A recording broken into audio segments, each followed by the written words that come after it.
ओम श्री परमात्मने नमः। आज हम गीता के प्रथम अध्याय के श्लोक संख्या 40, 41 और 42 का अर्थ सहित श्रवण करेंगे। संबंध: कुल का क्षय करने से होने वाले जिन दोषों को हम जानते हैं वे दोष कौन कौन से हैं, उन दोषों की परंपरा आगे के 5 श्लोक में बताते हैं। कुलक्षय प्रणश्यन्ति कुल धर्माः सनातनाः धर्मे नष्टे कुलम कृतस्नम धर्मो अभिभवत्युत। अर्थात कुल का क्षय होने पर सदा से चलते आए कुल धर्म नष्ट हो जाते हैं और धर्म का नाश होने पर बचे हुए संपूर्ण कुल को अधर्म दबा लेता है। व्याख्या: कुलक्षय पर्णस्यन्ति कुल धर्माः सनातनाः। जब युद्ध होता है तब उसमें कुल वंश का क्षय होता है। जब से कुल आरंभ हुआ है तभी से कुल के धर्म अर्थात कुल की पवित्र परंपराएं, पवित्र रीतियां, मर्यादाएं भी परंपरा से चलती आई हैं। परंतु जब कुल का क्षय हो जाता है तब सदा से कुल के साथ रहने वाले धर्म भी नष्ट हो जाते हैं। अर्थात जन्म के समय, द्विजाति संस्कार के समय, विवाह के समय, मृत्यु के समय और मृत्यु के बाद किए जाने वाले जो शास्त्रीय पवित्र रीति रिवाज हैं, जो कि जीवित और मृत्यात्मा मनुष्यों के लिए इस लोक में और परलोक में कल्याण करने वाले हैं, वे नष्ट हो जाते हैं। कारण कि जब कुल का ही नाश हो जाता है तब कुल के आश्रित रहने वाले धर्म किसके आश्रित रहेंगे। धर्मे नष्टे कुलम कृतस्नम धर्मो अभिभवत्युत।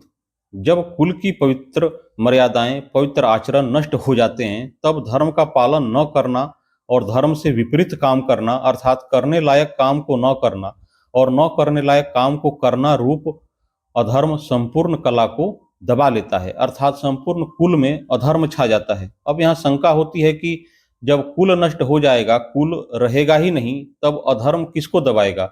इसका उत्तर यह है कि जो लड़ाई के योग्य पुरुष हैं वे तो युद्ध में मारे जाते हैं, किंतु जो लड़ाई के योग्य नहीं है, ऐसे बालक और स्त्रियां पीछे बच जाती हैं, उनको अधर्म दबा लेता है। कारण कि जब युद्ध में शस्त्र, शास्त्र, व्यवहार आदि के जानकार और अनुभवी पुरुष मर जाते हैं तब पीछे बचे लोगों को अच्छी शिक्षा देने वाला, उन पर शासन करने वाले नहीं रहते। इससे मर्यादा का, व्यवहार का ज्ञान न होने से वे मनमाना आचरण करने लग जाते हैं। अर्थात वे करने लायक काम को तो करते नहीं और न करने लायक काम को करने लग जाते हैं। इसलिए उनमें अधर्म फैल जाता है। अधर्माभिवाद कृष्ण प्रदुष्यन्ति कुलस्त्रियः स्त्रीषु दुष्टासु वार्ष्णेय जायते वर्ण संकर। अर्थात हे कृष्ण, अधर्म के अधिक बढ़ जाने से स्त्रियां दूषित हो जाती हैं और हे वार्ष्णेय, स्त्रियों के दूषित होने पर वर्ण संकर पैदा हो जाते हैं। व्याख्या: धर्म का पालन करने से अंतःकरण शुद्ध हो जाता है। अंतःकरण शुद्ध होने से बुद्धि सात्विकी बन जाती है। सात्विकी बुद्धि में क्या करना चाहिए और क्या नहीं करना चाहिए इसका विवेक जागृत रहता है। परंतु जब कुल में अधर्म बढ़ जाता है तब आचरण अशुद्ध होने लगते हैं, जिससे अंतःकरण अशुद्ध हो जाता है। अंतःकरण अशुद्ध होने से बुद्धि तामसी बन जाती है। बुद्धि तामसी होने से मनुष्य अकर्तव्य को कर्तव्य और कर्तव्य को अकर्तव्य मानने लग जाता है। अर्थात उसमें शास्त्र मर्यादा से उल्टी बातें पैदा होने लगती हैं। इस विपरीत बुद्धि से कुल की स्त्रियां दूषित अर्थात व्यभिचारिणी हो जाती हैं। स्त्रियों के दूषित होने पर वर्ण संकर पैदा हो जाता है। पुरुष और स्त्री दोनों अलग अलग वर्ण के होने पर उनसे जो संतान पैदा होती है वह वर्ण संकर कहलाती है।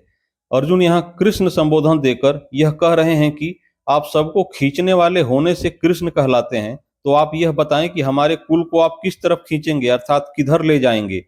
वार्ष्णेय संबोधन देने का भाव है कि आप वृष्णि वंश में अवतार लेने के कारण वार्ष्णेय कहलाते हैं, परंतु जब हमारे कुल का नाश हो जाएगा तब हमारे वंशज किस कुल के कहलाएंगे। अतः कुल का नाश करना उचित नहीं है।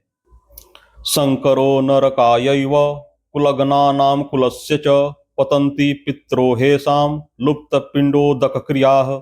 अर्थात वर्ण संकर कुल घातियों को और कुल को नरक में ले जाने वाला ही होता है। श्राद्ध और तर्पण न मिलने से इन कुल घातियों के पितर भी अपने अपने स्थान से गिर जाते हैं।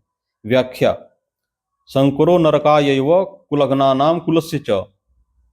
वर्ण मिश्रण से पैदा हुए वर्ण संकर संतान में धार्मिक बुद्धि नहीं होती, वह मर्यादाओं का पालन नहीं करता, क्योंकि वह खुद बिना मर्यादा से पैदा हुआ है।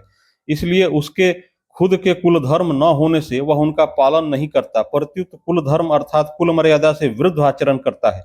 जिन्होंने युद्ध में अपने कुल का संहार कर दिया है उनको कुलघाती कहते हैं। वर्णशंकर ऐसे कुलघातियों को नरक में ले जाता है। केवल कुलघातियों को ही नहीं, प्रत्युत कुल परंपरा नष्ट होने से संपूर्ण कुल को भी वह नरकों में ले जाता है। पतंति पितरो हेसाम लुप्त पिंडोदक क्रियाः। जिन्होंने अपने कुल का नाश कर दिया है, ऐसे इन कुलघातियों के पितरों को वर्ण संकर के द्वारा पिंड और पानी, श्राद्ध और तर्पण न मिलने से उन पितरों का पतन हो जाता है। कारण कि जब पितरों को पिंड पानी मिलता रहता है तब वे उस पुण्य के प्रभाव से ऊंचे लोकों में रहते हैं, परंतु जब उनको पिंड पानी मिलना बंद हो जाता है तब उनका वहां से पतन हो जाता है, अर्थात उनकी स्थिति उन लोकों में नहीं रहती। पितरों को पिंड पानी न मिलने में कारण यह है कि वर्ण संकर की पूर्वजों के प्रति आदर बुद्धि नहीं होती। इस कारण उनमें पितरों के लिए श्राद्ध तर्पण करने की भावना ही नहीं होती। अगर लोक लिहाज में आकर वे श्राद्ध तर्पण करते भी हैं तो भी शास्त्र विधि के अनुसार उनका श्राद्ध तर्पण में अधिकार न होने से वह पिंड यानी कि पितरों को मिलता ही नहीं। इस तरह जब पितरों को आदर बुद्धि से और शास्त्र विधि के अनुसार पिंड जल नहीं मिलता तब उनका अपने स्थान से पतन हो जाता है। परिशिष्ट भाव। पितरों में एक आजान पितर होते हैं और एक मर्त्य पितर। पितरलोक में रहने वाले पितर आजान हैं और मनुष्य लोक से मरकर गए पितर मरते हैं। श्राद्ध और तर्पण न मिलने से मर्त्य पितरों का पतन होता है। पतन उन्हीं मर्त्य पितरों का होता है जो कुटुंब से, संतान से संबंध रखते हैं और उनसे श्राद्ध तर्पण की आशा रखते हैं। नारायण नारायण नारायण। अगली वीडियो में हम क्रमशः इस श्लोकों का अर्थ सहित श्रवण करेंगे। इस चैनल को कृपया सब्सक्राइब कर लें ताकि कोई वीडियो मिस ना हो। आप